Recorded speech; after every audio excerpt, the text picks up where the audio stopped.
Hello students, inductive effect में हमने first application जैसे कि डिस्कस किए और फर्स्ट एप्लीकेशन में हमने डिस्कस किया स्टेबिलिटी ऑफ कार्पेट और उसका एक क्वेश्चन भी हमने डिस्कस किया। देखो सीक्वेंस क्या रहेगा कार्पेट एंड स्टेबिलिटी कंपैरिजन के लिए। मैंने आपको बताया कि सबसे पहले तो हम देखेंगे चार्ज ऑन एटम, मतलब positive charge on saturated carbon will be more stable then positive charge on unsaturated carbon. और अगर चार्ज ऑन एटम सेम है तो फिर हम बात करेंगे इंडक्टिव इफेक्ट की। और इंडक्टिव इफेक्ट में जैसा कि हमने डिस्कस किया कार्बेटेंट की स्टेबिलिटी के लिए plus I effect stabilising factor होगा और minus I effect destabilising factor होगा। मतलब stability of carbocation on the basis of inductive effect it will be directly proportional to plus I and inversely proportional to minus I effect. ये हमने discuss किया था और इसके लिए मैंने एक कॉम्बिनेशन भी आपको बताया था कि आप इसको इस तरह से माइंड में रख सकते हैं। प्लस के लिए प्लस इफेक्ट अच्छा होगा और जब हम अनएंड की स्टेबिलिटी डिस्कस करेंगे तो वहां आप देखिएगा माइनस के लिए माइनस इफेक्ट अच्छा होगा। तो इस तरह से दो फैक्टर्स हमने इंक्लूड किए हैं, पहले चार्ज ऑन एटम और फिर आई इफेक्ट। और एक क्वेश्चन भी हमने डिस्कस किया है। अब इसके बाद में सेकंड क्वेश्चन डिस्कस करते हैं इस पर।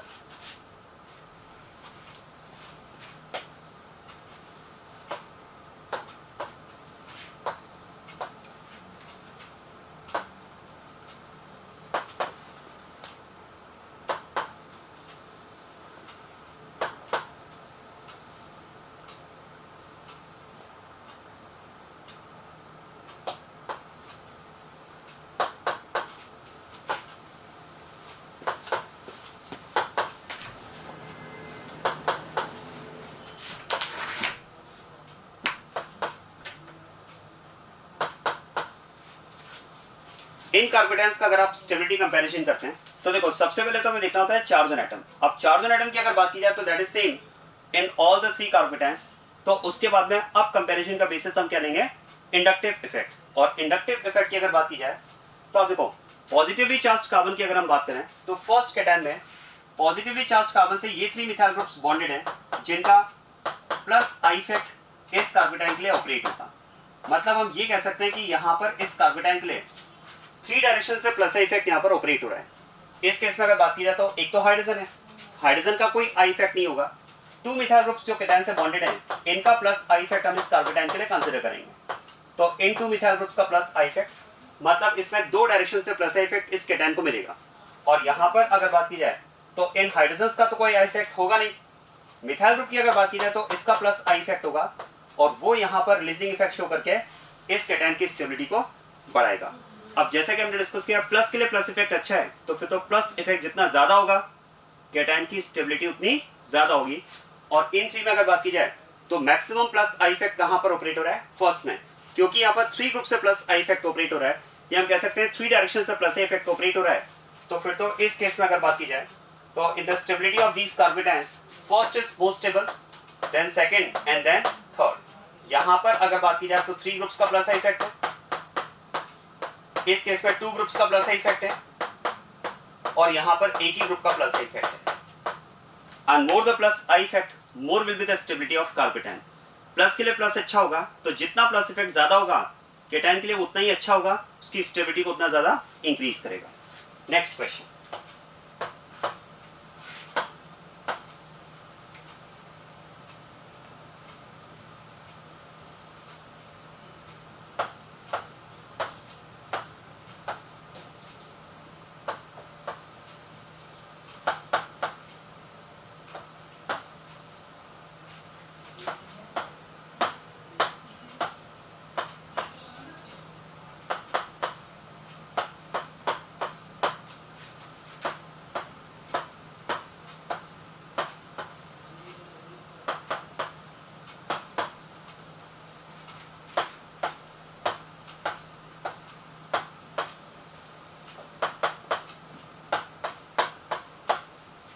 अब जरा ध्यान देना, देखो नेक्स्ट आपको ये फोर कार्बेटाइन्स दिए हुए और इन फोर कार्बेटाइन्स का हमें स्टेबिलिटी कंपैरिजन करना है।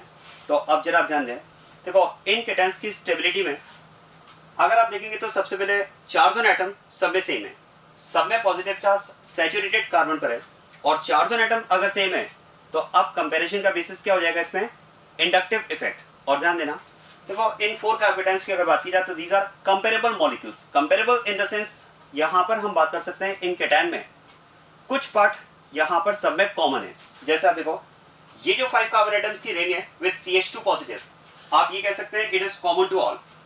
तो ऐसे केस में आप ध्यान रखें, जब भी आपको कंपेरेबल मॉलिक्यूल्स दिए हुए, बेस्ट टेक्निक होती है क्वेश्चन का आंसर देने के लिए, आप वहां पर पॉइंट ऑफ डिफरेंस चेक करो। और देखो इन केटायंस में अगर मैं पॉइंट ऑफ डिफरेंस की बात करूं तो ये यहां पर पॉइंट ऑफ डिफरेंस है, यहां पर पॉइंट ऑफ डिफरेंस ये है, बाकी पार्ट अगर आप देखोगे तो सब में कॉमन है। तो बस इस पॉइंट ऑफ डिफरेंस का केटायन की स्टेबिलिटी के लिए क्या इफेक्ट है वो हम चेक कर लें। तो देखो methyl group is plus I group and that will increase stability of carbocation. यहां भी प्लस आई इफेक्ट है, CD3 का प्लस आई और CD3 फिर से प्लस आई।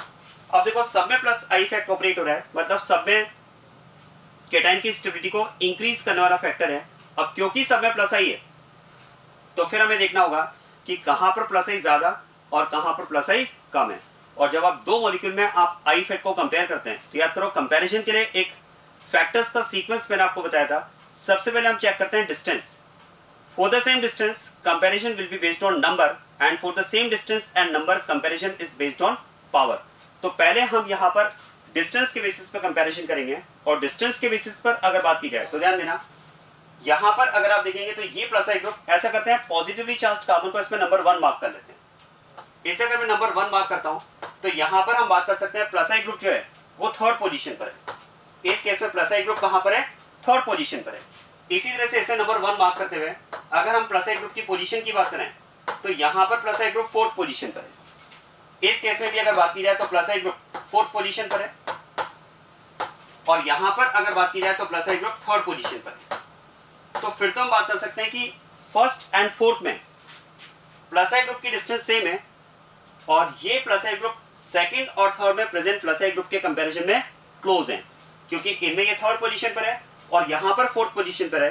तो इसका मतलब ये तो कंफर्म हुआ कि फर्स्ट एंड फोर्थ में due to less distance plus I effect is more as compare to in second and fourth. तो फिर तो आप ध्यान देना, यहाँ पर अगर स्टेबिलिटी की बात की जाए तो स्टेबिलिटी में first and fourth are more stable than second and third. ये समझ में आ रहा है first and fourth second third से ज्यादा स्टेबल क्यों है, क्योंकि फर्स्ट एंड फोर्थ में इंडक्टिव ग्रुप की जो डिस्टेंस है वो कम है सेकंड एंड फोर्थ के कंपैरिजन में। यहाँ पर थर्ड पोजीशन पर है, यहाँ पर फोर्थ पोजीशन पर है, तो 1 एंड 3 में प्लस आई ज्यादा होगा due to less distance as compare to 2 and 3। 1 and 4 में प्लस आई इफेक्ट ज्यादा होगा due to less distance as compare to second and third. अब अगर बात की जाए 1 एंड 4 में तो देखो 1 एंड 4 में डिस्टेंस इक्वल है और डिस्टेंस अगर इक्वल है तो फिर उसके बाद में हम देखते हैं नंबर। क्या मैं कह सकता हूँ नंबर ऑफ ग्रुप भी दोनों में सेम है। यहाँ भी प्लस आई ग्रुप के लिए एक ही ग्रुप प्रेजेंट है और यहाँ भी प्लस आई के लिए एक ही ग्रुप प्रेजेंट है, बाकी पार्ट तो कॉमन है। अगर डिस्टेंस और नंबर सेम है तो फिर हम बात करते हैं पावर की। और आप याद करें CD3 और CH3 में अगर आप प्लस आई को कंपेयर करें तो plus I effect of CD3 is more as compare to CH3। CD3 का जो प्लस आई इफेक्ट होता है वो CH3 से ज्यादा होता है, मतलब यहां पर आप कह सकते हैं plus I effect will be मोर और यहां पर plus I effect will be less. और अब मुझे आप बताओ केटायन की स्टेबिलिटी के लिए हम क्या चाहते हैं, प्लस आई मोर और लेस? मोर, क्योंकि प्लस जितना ज्यादा होगा केटायन को उतना ज्यादा स्टेबलाइज करेगा, वो केटायन के लिए उतना अच्छा फैक्टर होगा। तो फिर तो हम बात कर सकते हैं fourth will be more stable then first. और सेकंड एंड थर्ड में भी देखो ऐसा ही कुछ पॉइंट ऑफ डिफरेंस है। CH3 और CD3 में CD3 का प्लस आई ज्यादा है तो फिर तो second will be more stable than third. ये यहाँ पर स्टेबिलिटी ऑर्डर होगा। Answer is 4 1 2 3। So this is how we can compare stability of these carbocations. आया समझ में? अब इसमें मैं कुछ और क्वेश्चंस यहाँ पर दे रहा हूँ और उन क्वेश्चंस को आप ट्राई करना, मैं आगे फिर उन क्वेश्चंस के आंसर्स डिस्कस करूंगा। आप ध्यान दें।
चलिए ये कुछ कार्पेटेंस सेट ऑफ कार्पेटेंस आपको गिवन है और इनका आपको स्टेबिलिटी कंपैरिजन करना है। ये क्वेश्चन मैं अभी डिस्कस नहीं कर रहा हूँ, इन क्वेश्चंस को एक बार आप ट्राई करना, फिर मैं नेक्स्ट डिस्कशन में इनके आंसर्स पे डिस्कस कर लूँगा।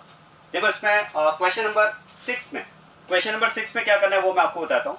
देखो इस मॉलिक्यूल में आपको 4 साइड्स इसमें लेबल्ड है, 4 साइड्स इसमें मेंशन की हुई है, alpha, beta, gamma and delta. One by one आपको इन 4 साइड्स पर पॉजिटिव चार्ज कंसिडर करना है, मतलब कार्बेटाइन कंसिडर करना है। एक तो आपको कार्बेटाइन कंसिडर करना है अल्फा साइड के करस्पॉन्डिंग, मतलब यहां पर पॉजिटिव चार्ज हो, एक तो वो कार्बेटाइन। एक में पॉजिटिव चार्ज आपको बीटा पोजीशन पे कंपेयर करना है, थर्ड कार्बेटाइन के लिए पॉजिटिव चार्ज आपको गामा पोजीशन पे, और फोर्थ कार्बेटाइन के लिए पॉजिटिव चार्ज आपको डेल्टा पोजीशन पे कंपेयर करना है, और फिर आपको इनका स्टेबिलिटी कंपैरिजन करना है, राइट। तो ये क्वेश्चंस आप ट्राई करेंगे, इनके आंसर मैं आगे डिस्कस करूंगा। इसके बाद में अब सेकेंड एप्लीकेशन हम डिस्कस करते हैं, और सेकेंड एप्लीकेशन में हम बात करेंगे स्टेबिलिटी ऑफ कार्ब अनायंस। ध्यान दीजिएगा,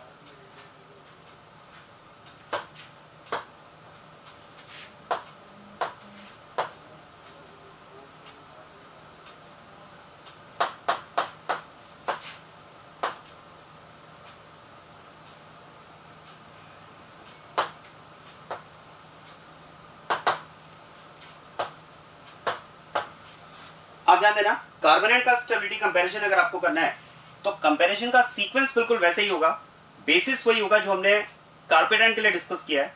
सबसे पहले हम बात करेंगे चार्ज ऑन एटम की। आप ध्यान दीजिएगा,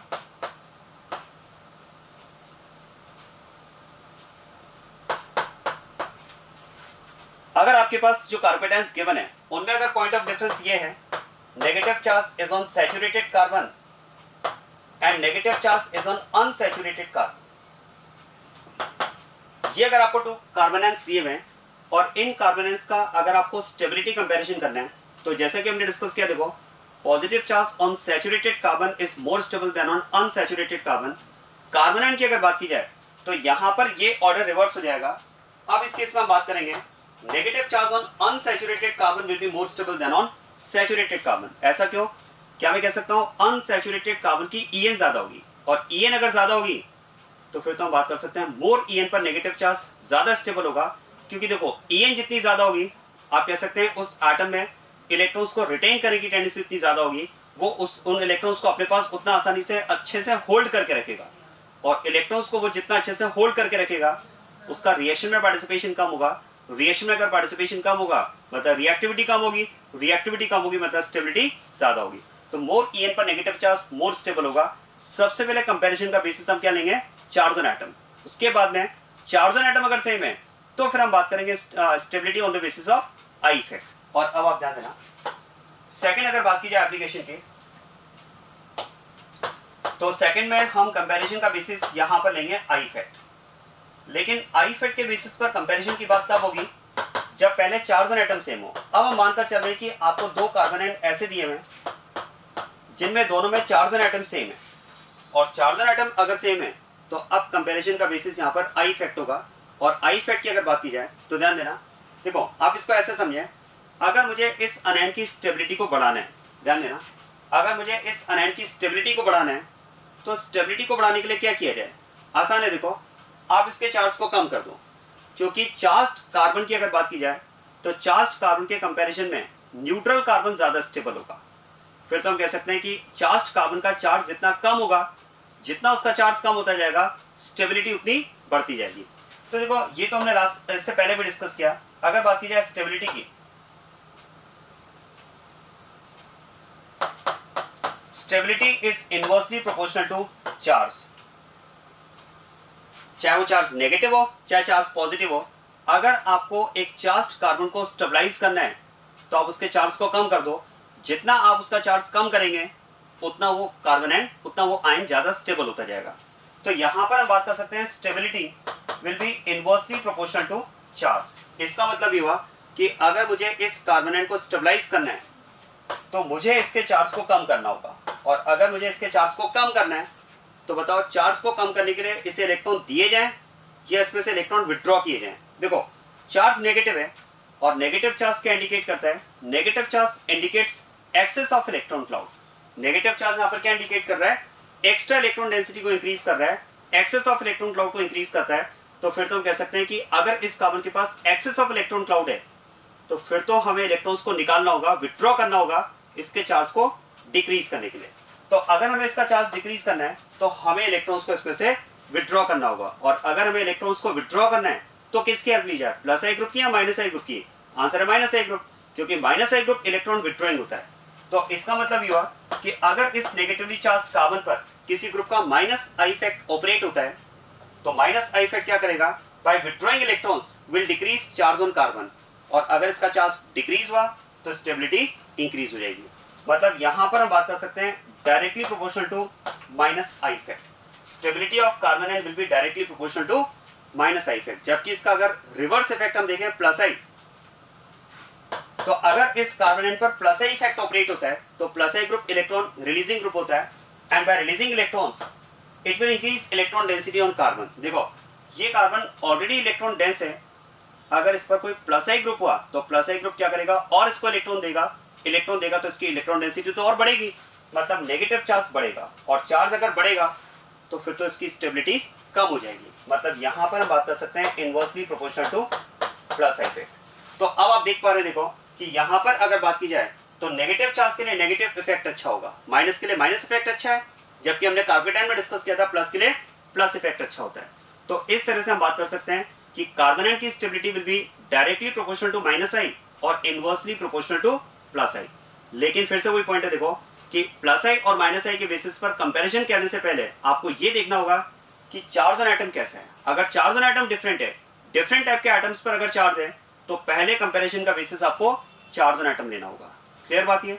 तो सीक्वेंस वैसे ही है, देखो जैसा हमने कार्बोकेटाइन में कंसेप्ट डिस्कस किया था, बिल्कुल वही कंसेप्ट में यहाँ पर कार्बोनेट के लिए भी अप्लाई कर रहा हूँ। पहले चार्ज ऑन एटम और फिर उसके बाद में आई इफेक्ट। चलिए इस पर बेस्ड कुछ क्वेश्चंस डिस्कस करते हैं।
सपोज हमें इन कार्बोनेट्स का स्टेबिलिटी कंपैरिजन करना है। सबसे पहले हम बात करते हैं इसमें क्वेश्चन नंबर 1 की। देखो क्वेश्चन नंबर 1 में आपको ये 4 कार्बोनेट्स दिए हुए हैं और इनका हमें स्टेबिलिटी कंपैरिजन करना है। मैंने आपसे कहा सबसे पहले हम चेक करेंगे चार्ज ऑन एटम। आप ध्यान देना, सब में नेगेटिव चार्ज जो है वो सेम टाइप के कार्बन पर है। सब में आप कह सकते हैं negative charge is on sp3 carbon. Carbon atoms का अगर आप हाइब्रिडाइजेशन चेक करेंगे तो with 3 sigma bonds and 1 lone pair in all the carbonates negatively charged carbon is sp3 hybridised. Charge on atom same है, तो अब हम बात करेंगे comparison on the basis of I effect. अब जरा ध्यान देना, देखो इस केस में अगर बात की जाए तो यहाँ पर नेगेटिवली चार्ज्ड कार्बन की अगर हम बात करें तो इससे 2 हाइड्रोजन बॉन्डेड है। देखो हाइड्रोजन का तो कोई आई इफेक्ट होगा नहीं, और ये हम कह सकते हैं ये जो एक अल्काइल ग्रुप यहाँ पर बॉन्डेड है, इस अल्काइल ग्रुप का यहाँ पर प्लस आई इफेक्ट होगा इस कार्बोनेट के लिए, राइट। सेकंड कार्बोनेट की अगर बात की जाए तो यहाँ पर एक H प्रेजेंट है, H का कोई इफेक्ट नहीं, बट ये जो मिथाइल ग्रुप यहाँ पर बॉन्डेड है और ये जो अल्काइल ग्रुप यहाँ पर बॉन्डेड है, आइसोप्रोपाइल ग्रुप, अब ये कह सकते हैं कि एक तो ये अल्काइल ग्रुप और एक ये अल्काइल ग्रुप, इन दोनों अल्काइल ग्रुप्स का यहाँ पर प्लस आई इफेक्ट ऑपरेट होगा। मतलब इस कार्बोनेट के लिए आप कह सकते हैं दो साइड से प्लस आई इफेक्ट ऑपरेट होगा। यहाँ पर अगर बात की जाए तो अब इस नेगेटिवली चार्ज कार्बन पर कोई हाइड्रोजन नहीं, यहाँ पर आप कह सकते हैं 3 अल्काइल ग्रुप्स इस नेगेटिवली चार्ज कार्बन से बॉन्डेड है, दोनों मिथाइल ग्रुप और ये इथाइल ग्रुप। और अगर इस नेगेटिवली चार्ज कार्बन से 3 अल्काइल ग्रुप्स बॉन्डेड हैं तो फिर तो यहाँ पर 3 अल्काइल ग्रुप्स का प्लस आई इफेक्ट होगा, 3 डायरेक्शन से हम कह सकते हैं यहाँ पर प्लस आई इफेक्ट ऑपरेट होगा। तो यहाँ पर 3 अल्काइल ग्रुप्स का प्लस आई इफेक्ट है। और इस कार्बोनेट की अगर बात की जाए तो यहाँ पर अगर आप देखेंगे तो फिर से नेगेटिवली चार्ज कार्बन से 2 हाइड्रोजन्स बॉन्डेड है। देखो हाइड्रोजन्स का तो कोई आई इफेक्ट होगा नहीं, ये जो एक अल्काइल ग्रुप है इस अल्काइल ग्रुप का यहाँ पर एक प्लस आई इफेक्ट ऑपरेट होगा। अब सब में प्लस आई इफेक्ट है, मतलब सब में अनायन को डीस्टेबलाइज करने वाली कंडीशन है। और अगर सभी में अनायन को डीस्टेबलाइज करने वाली कंडीशन है तो फिर तो यहाँ पर हम बात कर सकते हैं कि जितना प्लस आई इफेक्ट ज्यादा होगा अनायन के लिए उतना खराब होगा, क्योंकि प्लस तो माइनस के लिए खराब है। प्लस इफेक्ट अनायन को डीस्टेबलाइज करेगा, तो जितना प्लस आई ज्यादा है अनायन के लिए उतना वो डीस्टेबलाइजिंग इफेक्ट होगा। अब जरा देखो इन सब में अगर बात की जाए तो यहाँ पर एक ही ग्रुप का प्लस आई इफेक्ट है, यहाँ पर अगर बात की जाए तो 2 ग्रुप्स का प्लस आई इफेक्ट है, यहाँ पर अगर बात की जाए तो 3 ग्रुप्स का प्लस आई इफेक्ट है, और यहाँ पर अगर बात की जाए तो एक ग्रुप का प्लस आई इफेक्ट है। तो क्या मैं बात कर सकता हूँ फिर तो सबसे ज्यादा प्लस आई इफेक्ट इसमें थर्ड मॉलिक्यूल में, और थर्ड में अगर प्लस आई सबसे ज्यादा है तो फिर तो यहाँ पर हम बात कर सकते हैं कि थर्ड की स्टेबिलिटी हो जाएगी सबसे कम, क्योंकि यहाँ पर 3 ग्रुप्स का प्लस आई इफेक्ट ऑपरेट हो रहा है। इसके बाद में इससे ज्यादा स्टेबल होगा सेकंड, क्योंकि यहाँ पर 2 ग्रुप्स का प्लस आई इफेक्ट ऑपरेट हो रहा है। और अब इसके बाद में अगर बात की जाए तो 1 एंड 4 की स्टेबिलिटी सेकंड एंड थर्ड से ज्यादा होगी, क्योंकि इसमें भी एक ही ग्रुप का प्लस आई इफेक्ट है और यहाँ पर भी एक ही ग्रुप का प्लस आई इफेक्ट है। तो क्योंकि इन दोनों में एक ही ग्रुप का प्लस आई इफेक्ट ऑपरेट हो रहा है तो इनकी स्टेबिलिटी ज्यादा होगी सेकंड से, और सेकंड की स्टेबिलिटी ज्यादा होगी थर्ड से। थर्ड की सबसे कम क्यों समझ में आ रहा है, क्योंकि थर्ड में आप कह सकते हैं number of plus I group सबसे ज्यादा है, 3 ग्रुप्स हैं, तो फिर तो इसकी स्टेबिलिटी सबसे कम हो जाएगी। अब यहाँ पर कंपैरिजन करना है फर्स्ट एंड फोर्थ में। फर्स्ट एंड फोर्थ में नंबर ऑफ ग्रुप की अगर बात करोगे तो यहाँ भी एक ग्रुप का प्लस आई इफेक्ट है और यहाँ पर भी एक ग्रुप का प्लस आई इफेक्ट है। तो क्वेश्चन है अब कंपैरिजन किस बेसिस पे किया जाए, तो पॉइंट ऑफ डिफरेंस चेक करते हैं। चलो ध्यान दो, देखो इस केस में अगर आप देखेंगे तो यहाँ पर ये जो 4 कार्बन की चेन है, ध्यान दीजिएगा, अगर इन 4 कार्बन एटम्स की चेन आप चेक करेंगे तो ये जो 4 कार्बन एटम्स की चेन है ये आप कह सकते हैं फर्स्ट और फोर्थ में दोनों में सेम है। दोनों में अगर आप देखोगे तो ये 4 कार्बन एटम्स की चेन दोनों में कॉमन है, लेकिन दोनों में एक पॉइंट ऑफ डिफरेंस क्या है, ध्यान देना। यहां पर अगर बात की जाए तो इस 4 कार्बन की चेन में ये जो मिथाइल ग्रुप है, इस 4 कार्बन एटम्स की चेन में ये जो मिथाइल ग्रुप है वो आप कह सकते हैं थर्ड पोजीशन पर है, जबकि सेम 4 कार्बन एटम्स की चेन में वही मिथाइल ग्रुप अगर आप देखोगे तो यहां पर सेकंड पोजीशन पर। क्या बात क्लियर हो रही है? दोनों मॉलिक्यूल्स में अगर आप चेक करेंगे तो आप कह सकते हैं ये पार्ट तो दोनों ही मॉलिक्यूल्स में कॉमन है। इतना पार्ट अगर आप चेक करोगे तो दोनों मॉलिक्यूल में कॉमन है। तो क्वेश्चन है पॉइंट ऑफ डिफरेंस क्या है। यहां पर अगर आप देखोगे तो मिथाइल ग्रुप इस अनायन से थर्ड पोजीशन पर है, जबकि उसी कार्बन चेन में यहां पर वही मिथाइल ग्रुप अनायन से सेकंड पोजीशन पर है। तो फिर तो हम कह सकते हैं कि अगर यहां पर मिथाइल ग्रुप सेकंड पोजीशन पर है जबकि यहां पर methyl group same carbon chain में थर्ड पोजीशन पर है, तो फिर तो इस मिथाइल ग्रुप का यहां पर प्लस आई इफेक्ट होगा ज्यादा, डिस्टेंस कम है, जबकि यहां पर नेगेटिव चार्ज से मिथाइल ग्रुप डिस्टेंस पर होने की वजह से इसका प्लस आई इफेक्ट हो जाएगा यहां पर लेस। तो बताओ अनायन की स्टेबिलिटी के लिए क्या अच्छा होगा, मोर और लेस प्लस आई? आंसर है लेस प्लस आई, क्योंकि प्लस जितना कम होगा स्टेबिलिटी उतनी ज्यादा होगी।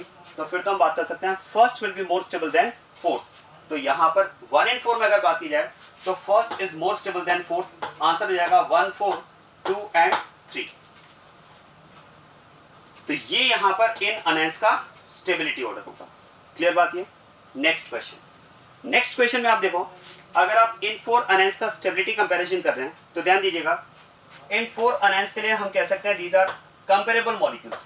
कंपेरेबल इस सेंस में देखो कि अगर आप देखेंगे तो ये जो 4 कार्बन एटम्स की चेन है, ये जो 4 कार्बन एटम्स की चेन है, ये 4 कार्बन एटम्स की चेन आपको सब में कॉमनली प्रेजेंट मिलेगी। यहां भी अगर आप देखेंगे तो वही 4 कार्बन एटम्स की चेन यहां भी प्रेजेंट है, यहां पर भी 4 कार्बन एटम्स की चेन प्रेजेंट है। और यहां पर भी सेम 4 कार्बन एटम्स की चेन प्रेजेंट है, तो फिर तो हम बात कर सकते हैं, देखो ध्यान दीजिएगा, ये जो 4 कार्बन एटम्स की चेन है वो आप कह सकते हैं सब में कॉमन है, it is common to all.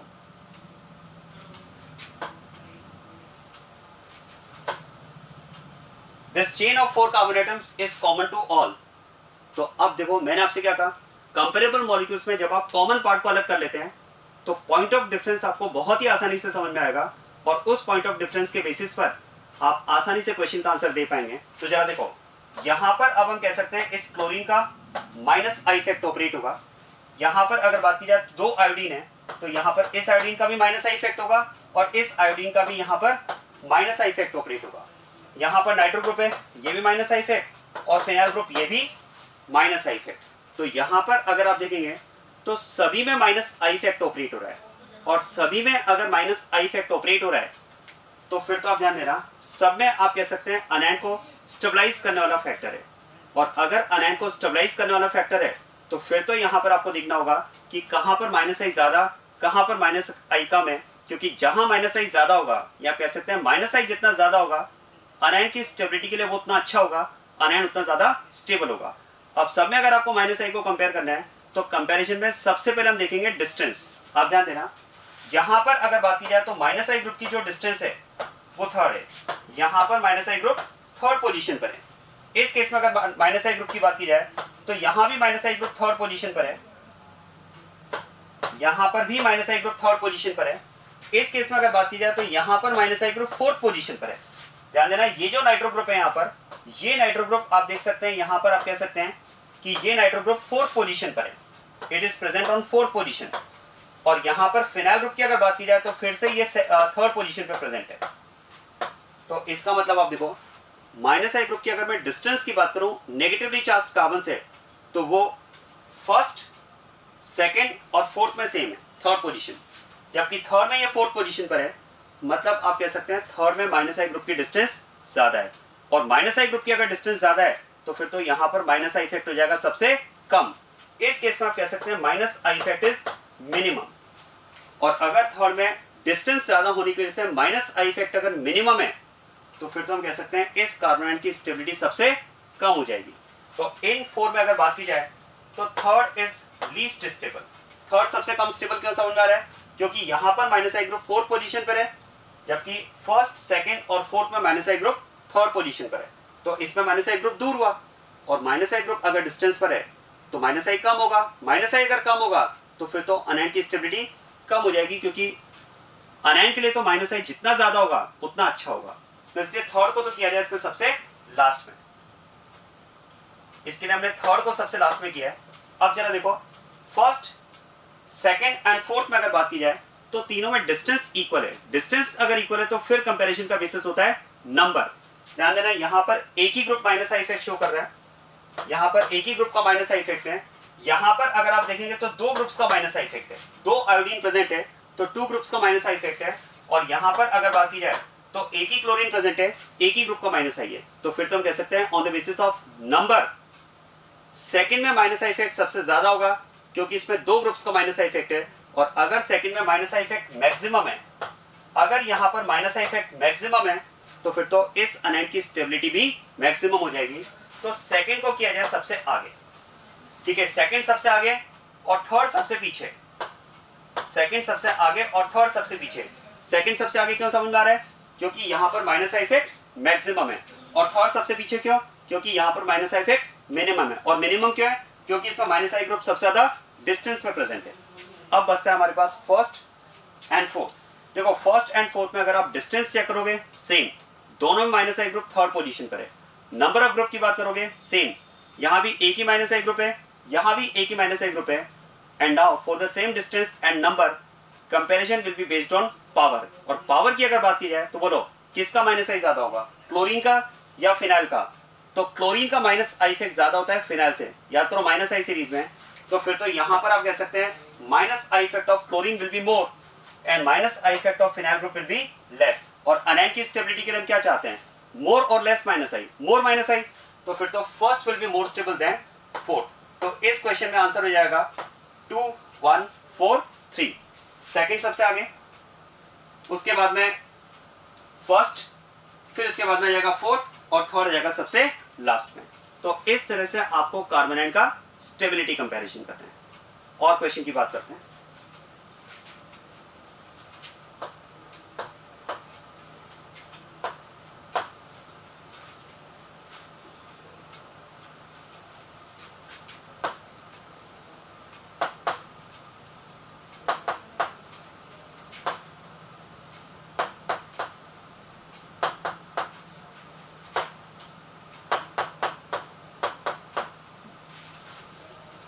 Next अब आप ध्यान देना, देखो इन कार्बोनाइड्स का आपको स्टेबिलिटी कंपैरिजन करना है।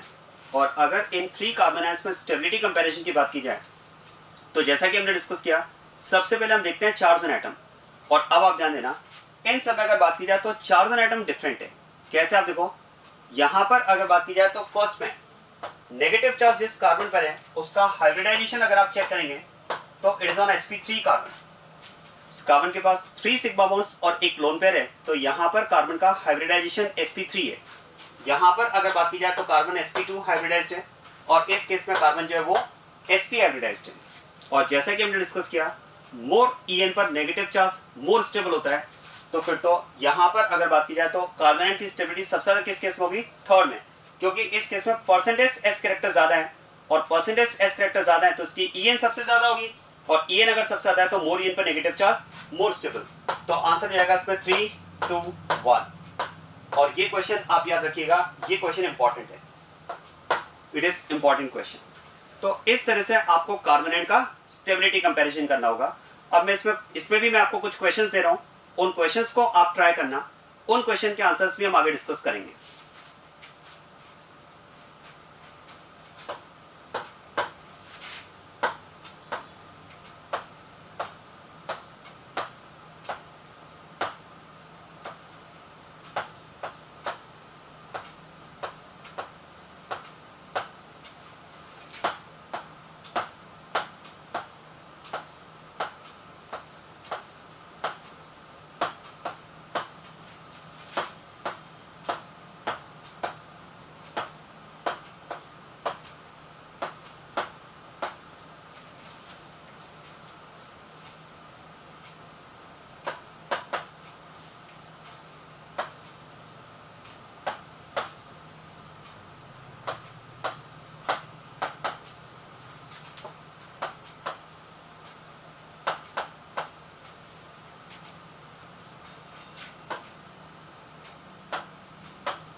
तो ये कुछ क्वेश्चंस हैं जिन क्वेश्चंस को आपको ट्राई करना है। देखो इसमें क्वेश्चन नंबर 4 से आप क्वेश्चंस को ट्राई करना। Question number 4, 5th, 6th, 7th में आपको क्या करना है वो मैं आपको क्लियर कर देता हूं। अगर आपको ये एक कार्बन दिया हुआ है जिसमें कोई ग्रुप जी प्रेजेंट है और ग्रुप जी में 4 ऑप्शंस आपको दिए हुए हैं। If the group G is CH3 group, if the group is G is CD3 group, CCl3 group and CHO group. तो इस तरह से 1 बाय 1 आपको ग्रुप जी के फॉर्म में इन ग्रुप्स को रिप्लेस करना है और उन 4 कार्बन आयंस का आपको स्टेबिलिटी कंपैरिजन करना है। Question number 8 and question number 9। तो कार्पेटाइन और कार्बोनाइन की स्टेबिलिटी के लिए कुछ क्वेश्चंस जो मैंने आपको दिए हैं, इन क्वेश्चंस को आप ट्राई करना। आगे फिर हम इन क्वेश्चंस का आंसर डिस्कस करेंगे ताकि एक बार आपको खुद को ये जब आप अप्लाई करेंगे कंसेप्ट्स को तो ज़्यादा अच्छे से समझ में आएगा। आपको ये समझ में आएगा किस तरह की मिस्टेक्स आप क्वेश्चंस में कर सकते हैं। तो ये प्रैक्टिस आप जरूर करेंगे। नेक्स्ट डिस्कशन में मैं इन क्वेश्चंस को डिस्कस करूंगा।